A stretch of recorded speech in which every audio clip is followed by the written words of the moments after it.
बच्चों के मुस्तकबिल बन जाएंगे। मैंने गुजारिश की पढ़ाने के लिए, उम्मीद है आप लोग अपने बच्चों को पढ़ाएंगे और तालीम फिर एक ऐसी बेदारी तालीम से आएगी। मेरी बहनों से, माओं से गुजारिश है कि 10 मिनट, मेरी बहनों 10 मिनट बैठो। आप लोगों के बारे में बोलने जा रहा हूं मैं, अब आप ही लोगों के बारे में बोलूंगा। बहुत आप लोगों ने समाज को बदला है, बहुत ज्यादा आप लोगों की वजह से हम लोगों को शर्मिंदगी का एहसास हुआ है। हम लोगों के माशरे में जो हालात है हमारी बेटियों के ताल्लुक से, कहीं कहीं जाते हैं हम लोग तो लोग बोलते हैं हजरत ऐसा हो गया, वहाँ की बच्चियां भाग गई, वहाँ के बच्चे भाग गए, उसकी बेटी फरार हो गई, उसकी बेटी फरार हो गई। ये सारा भी कम नहीं हो रहा है, सिर्फ गैरों की बच्चियां नहीं भाग रही हैं। अगर भागने वाली बच्चियां, मर्जी की शादी करने वाली बच्चियां गैरों की है तो आज उसी मैदान में गैरों से भी कोई कम हमारी बेटियां नहीं है जो मर्जी की शादी कर लेती है। इनको कौन बताएगा? यही जलसे में पैगाम दूंगा मैं आपको कि आपको कभी भी भाग के शादी नहीं करनी है, अपनी मर्जी की शादी नहीं करनी है, माँ बाप की मर्जी की शादी करनी है।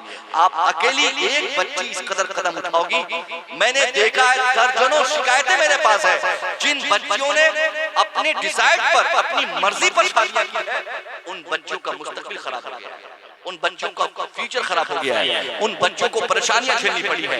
और ये कमाल की बात है, आप सोचो जो बाप आपको पैदा किया है उसी बाप का हक है कि आपकी शादी कहाँ होगी। वही बाप ये तय करेगा कौन लड़का आपके लिए बेहतर है। किसी की अपाची देखकर, किसी की गाड़ी देखकर, किसी का पैसा देखकर, किसी का बाल देखकर, किसी की गाड़ी देखकर, किसी का मोबाइल देखकर हमारी छोटी छोटी बच्चियां स्कूल में पढ़ने वाली, कॉलेज में पढ़ने वाली तुरंत 2 मिनट में माइल हो जाती है उसकी तरफ और ये फैसला कर लेती है कि ये अपाची वाला लड़का, ये हीरो की तरफ देखने वाला लड़का, ये हमारा मुस्तकबिल बना देगा, मैं इसी से शादी करूंगी, यही हमारी जिंदगी कटेगी। वो फैसला कर लेती है हमारी बच्चियां।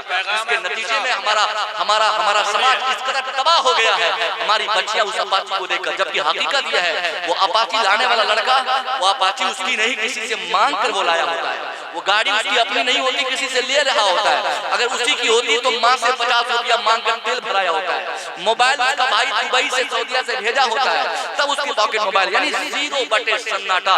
अपना उस बच्चे का कुछ नहीं सिवाय चेहरे के, सिवाय बाल के, सिवाय कंघी के, सिवाय वो जींस और टी शर्ट के, कुछ भी उसके पास नहीं है। बस यही दिखावा करना है, उसी पर हमारी बच्चियां बैठ जाती है और जिद करने लगती है और वो बोलती है कि नहीं यही लड़का हमारा फ्यूचर बनाएगा। वो क्या आपका फ्यूचर बनाएगा लड़का जो खुद अपना फ्यूचर नहीं बना सका है, जो खुद आज अपनी माँ का, अपने बाप का नहीं हो सका है, जो खुद पढ़ नहीं पाया, जो खुद कुछ कर नहीं पाया, जो लफागिरी में आगे आ गया, जो समाज का सबसे बड़ा लफवा है। क्योंकि लफ्जों की पहचान है बाइक में खूब स्पीड देकर लड़की को दिखाकर हनहनाते हुए भाग जाना, ये लफ्वे लड़कों की पहचान है। और ऐसे लड़कों से कभी भी अच्छाई की उम्मीद नहीं की जा सकती है। अच्छा लड़का कौन होगा? आप ये तय कीजिए कि साहब मस्जिद जाता कौन है 5 वक्त नमाज पढ़ने के लिए? कौन लड़का है जो जवानी में भी झूठ बोलने से परहेज करता है? कौन है जिनको शराब से, नशे से चिढ़ है और नफरत है? मैंने देखा है जिन लोगों ने झटके में आकर किसी की सूरत, किसी की दौलत देखकर शादी कर ली, अक्सर वो लोग फंस गए और हमेशा उसको, उसकी बेटी को रोना पड़ा है। और जिन लोगों ने मस्जिद का दरवाजा देखकर शादी किया, जिन लोगों ने बच्चों में नेकी देखकर शादी की, जिन लोगों ने शराब से दूरी देखकर लड़के को तरजीह दिया, वो घर की बच्चियां आज भी खुश हैं, उनके घर में कभी परेशानी नहीं हो रही है। मैं अपनी बहनों से गुजारिश करूंगा, मेरी बहनों ये आखिरी पैगाम आपके लिए है, क्योंकि किशनगंज से, पूर्णिया से, बिहार से, हिंदुस्तान भर से ये शिकायतें हमेशा सुनने को मिल रही है। एक मौलाना साहब किसी ने कहा था मुझे, हजरत सालाना 5000 से ऊपर लड़कियां सिर्फ गैर मुस्लिम के साथ भाग के शादी कर रही हैं। मैंने कहा किसने कलम उठाया था, किसने गिनती की थी, किसने उसकी काउंटिंग की थी? क्या हमारा काम यही रह गया है कि बहादुरगंज इलाके से कितनी बच्चियां, किशनगंज से कितनी बच्चियां, बिहार से कितनी बच्चियां? नहीं, गिनती लिखने और बताने के लिए टाइम नहीं मेरे पास। एक भी, आप तो 5000 की बात कर रहे हैं, एक भी बेटी अगर भाग के अपनों के साथ हो या गैरों के साथ अगर वो शादी कर रही है तो हमारे समाज की नाकामयाबी की ये बहुत बड़ी दलील है कि सामाजिक तौर पर हम मुर्दा है, जिंदा नहीं है। हमने अपने घर की इज्जत को नहीं बचाया, हमारी बेटियां हमारी पगड़ियां उछाल कर भाग गई। अब कैसी पर्सनालिटी और कैसी इज्जत की हम बात कर रहे हैं। इसलिए मैं बेटियों से गुजारिश करूंगा, मेरी बेटियों अल्लाह के वास्ते अपने बाप को मत रुलाओ। और किस कदर बेशर्मी की बात है ये कि जिस बाप ने आपको पैदा किया, जिस बाप ने अपनी पैदाइश से आपके 18 साल तक की उम्र में आपकी परवरिश में 24 घंटे बेटा बैठ जा, 24 घंटे आपके लिए फिक्र किया कि आप आओगे आओगी क्या? आपके जोड़े कैसे आएंगे? आपकी जूती कहां से आएगी? आपकी तालीम कैसे होगी? उस बाप को एक झटके में किसी आवारा लड़का को देखकर तूने उसकी मोहब्बत को फरामोश कर दिया। अरे अगर वो बाप मुसीबत में आकर तेरे लिए आंसू का एक कतरा गिरा दे कि मेरी बेटी भाग गई, नहीं पूछी चली गई, बेटी तूने बाप के हक को लातों के नीचे रौंद कर चली गई। अगर बाप रोकर आंसू गिरा दे और गिराता ही है, जिस बाप की बेटी देखकर पीछे भागती है वो बाप रात की तन्हाई में आंसू बहाता है, वो बाप चुपके से रोता है। और बाप किसी बेटी की अगर इस हरकत की वजह से एक कदम अगर आपका बाप एक कतरा आंसू का उठा दे आपकी अगर इस पेशरफ की वजह से, तो मैं कहता हूं आप सेठ के घर नहीं, सेठों के सेठ के घर, राजा और बादशाहों के घर भी अगर आपकी शादी हो जाए तो आपको कभी खुशहाली नहीं मिल सकती, आपको कभी खुशी नहीं आ सकती, आप कभी खुश नहीं रहोगी। क्योंकि जिस बाप ने आपको पैदा किया था, जिस बाप ने आपकी परवरिश में न जाने कितनी रातें दिन में गुजारी थी, जिस बाप ने आपको पालने पोसने की वजह से मजदूरी किया, हल चलाया, रिक्शा चलाया, गुलामी की, नौकरी की, पंजाब रहा, दिल्ली रहा, कितनी रातें नौकरी की, उस बाप की मोहब्बत को तुमने जूतों की ठोकरों में निकाल कर और एक दफे के चक्कर में तू भाग गई। इसलिए मेरी बेटी कभी बाप को मत रुलाओ, कभी अपने अब्बा को रुलाने का कारण मत बनो। बाप रोएगा तो तेरी जिंदगी तबाह हो जाएगी, बाप रोएगा तेरी जिंदगी बर्बाद हो जाएगी, बाप के आंखें आंसू निकलेंगे तो तेरी जिंदगी हमेशा के लिए मिट जाएगी, बर्बाद होगी। क्योंकि बाप आपसे सच्ची मोहब्बत करता है। किसी भी बेटी से सच्ची मोहब्बत करने वाला इस धरती पर सच्ची मोहब्बत करने वाला लड़कों की सूरत में अगर कोई होता है तो वो कोई और नहीं, वो सिर्फ और सिर्फ लड़की का बाप होता है। सच्ची मोहब्बत बाप ही कर सकता है, बाकी कोई नहीं कर सकता। अगर कोई मोहब्बत की बात करता है वो सिर्फ आवारगी की बुनियाद पे करता है। वो मोहब्बत नहीं साहब, वो सिर्फ फॉल्स है, वो मोहब्बत नहीं, वो सिर्फ एक आवारगी में तुमको फंसाने की कोशिश कर रहा है। उसको आप मोहब्बत का नाम मत दो। मोहब्बत वो करता है जिसने आपको पैदा किया है, मोहब्बत वो करता है जो आपका भाई है, मोहब्बत वो करता है जो आपका बाप है। बाप भाई से बड़ी मोहब्बत आपसे कोई नहीं कर सकता। अगर कोई बोलती है, अगर कोई बेटी हमारी कि कोई लड़का हमसे मोहब्बत करता है, तो मैंने ये फार्मूला किसी जलसे में दिया था, आज बात समझ में आ रही है कि बहुत अच्छा माहौल है, आप सुन रही हो।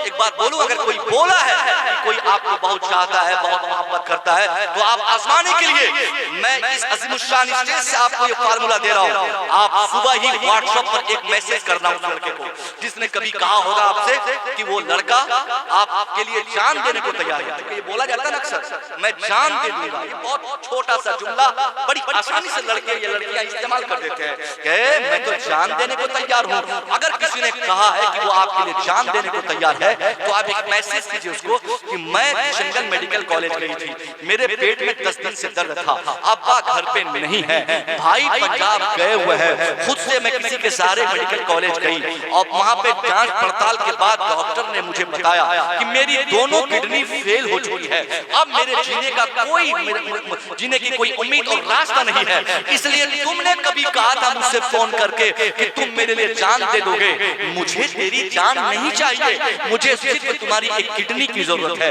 एक किडनी दे दो, चलो तुम भी किशनगंज चलो एक डॉक्टर के पास चलो, एक किडनी तुम अपनी मुझे दे दो, एक किडनी के सहारे तुम जिंदा रहना और एक किडनी लेकर मैं जिंदा रह जाऊंगी, दोनों हंसी खुशी से शादी करेंगे। उसके अगर किडनी दे देता है लड़का तो फिर शादी कर लीजिए, मैं इजाजत देता हूँ, वो सच्ची मोहब्बत करने वाला लड़का है।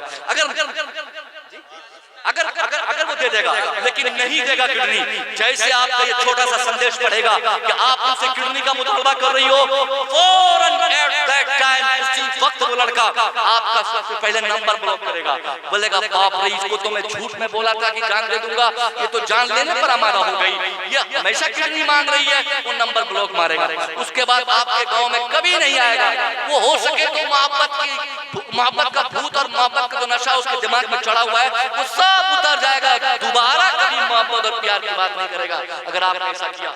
और उसी वक्त अगर वाकई बेटी की किडनी खराब हो जाए, वाकई बेटी की तबीयत खराब हो जाए, बाप गरीब हो, मजदूर हो, तंगदस्त हो, कमजोर हो, दिल्ली में कमाने वाला हो, कहीं रहता हो, वो बाप देखेगा कि डॉक्टर बोल दिया कि आपकी बेटी नहीं बचेगी, 25 लाख रुपया लगेंगे आपकी बेटी की तबीयत ठीक करने में, मजदूर भी होगा बाप तो क्या बात है, वो मस्जिद के दरवाजे पे आकर इमाम साहब की आमद का इंतजार करेगा इमाम साहब मेरे नाम पर ऐलान कर दीजिए, मैं गेट पे खड़ा हूँ, मैं 10 रुपया की भीख मांग रहा हूँ, घर पर मेरी बेटी बीमार पड़ी है, हजरत गांव के लोगों से गुजारिश कीजिए 10-10 रुपया मुझे दे दे, मुखिया जी आप 50 रुपया दे दीजिए, सरपंच साहब 500 रुपया दे दीजिए, मैं भीख मांग रहा हूँ। ट्रेनों में डब्बा डब्बा घूमकर भीख मांग कर भी वो बाप अपनी जिंदगी की आखिरी सांस तक कोशिश करेगा, चाहे जो करना पड़े वो करके भीख मांग कर भी अपनी बेटी का इलाज कराएगा, मगर बेटी को कभी मरने नहीं देगा। जी माशाअल्लाह, बात समझ आई?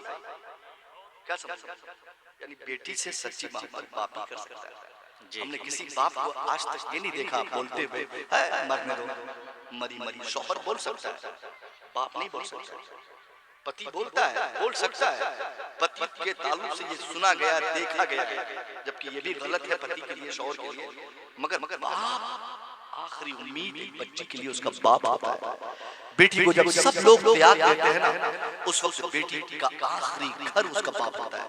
इसलिए जो तेरा आखिरी सहारा हो, उस सहारे की पगड़ी मत उछालो, उनको मत रुलाओ, उनको मत तड़पाओ। बेटियां तुम लोग ऐसा करो कि बाप रोएगा, सिर्फ बाप नहीं रोएगा, पूरा समाज रोएगा, पूरी सोसाइटी रोएगी, पूरी आबादी की नाक कट जाएगी, शर्म से हमारा सर झुक जाएगा। इसलिए मेरी बच्चियों कभी तुम ऐसी हरकत मत करो जिससे उलमा की ज़बान बंद हो जाए। समाज में तेरा बाप कई पुश्तों तक मैंने देखा है, जिस घर की बच्चियां या बच्चे, ये सिर्फ बच्चियों के लिए नहीं है, बच्चे भी जिद करते हैं, बच्चे भी बोलते हैं, वो तो बोलते हैं कि जहर खा लेंगे। मैं तो कहता हूँ जब बेटा बोले ना जहर खा लेंगे तो उसको बोलिए रुक 5 मिनट, मैं आता हूँ जहर खरीद के, मेरे सामने खा के दिखा।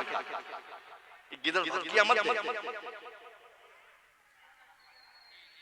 ये क्या मर्जी की शादी कर रहा है? बेटो अगर आपने भी शादी किया है, अगर बाप को रुलाया है आपने, तो आपको भी इसकी सजा मिलेगी। माँ बाप को रुलाकर शादियां करने वाला कभी उस शादी से खुश नहीं हो सकता है, और बाप को राजी करके शादी करने वाले बच्चे और बच्चियां हमेशा आबाद पाया है। ये छोटे छोटे पैगाम थे जो मेरे लिए जरूरत थी, मैंने बता दिया। और बोल रहे नहीं ठीक, तो टाइम होने के बाद जाएंगे ना, तो वक्त हो गया 2 बजे, जाओ कोई शिकायत नहीं, मैंने पैगाम दे दिया, अब जा सकती हो।